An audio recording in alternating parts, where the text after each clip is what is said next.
هي كلمة شكرا بقت غالية ولا راحت فين؟ ليه ما بقيناش نستعملها بشكل يعني؟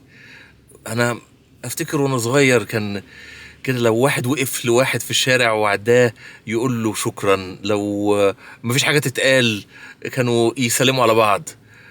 ليه ده ما بقاش موجود؟ طبعا يعني لما بنتكلم في حاجه زي كده يقول لك خلاص انت بتعمل لرب الناس فما تنتظرش شكر من احد، وربنا ان شاء الله يجازي خير كل اللي بيعمل خير من غير ما ينتظر شكرا. بس انا ببص الموضوع بشكل اخر. انتوا متخيلين حياتنا كده لما تبتدي تخش في مرحله من الجفاء حتى العاطفي؟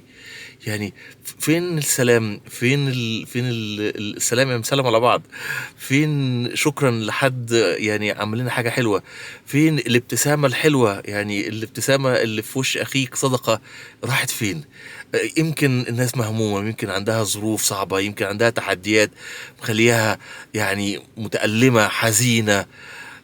مش هقول اللي ماشي في الشارع ملوش ذنب، بس هقول طيب عباثة الوجه هتثمر ايه؟ هل هي هتحل مشاكلنا؟ هل هي يعني لما اكون ماشي كده عابث في وجوه اللي حواليا، هل ده معناه ان في حد هيشوفني زعلان فهيحاول يحل لي مشاكلي؟ انا مش بتكلم عشان يعني الاجر والثواب من ربنا سبحانه وتعالى فان شاء الله الاجر خير.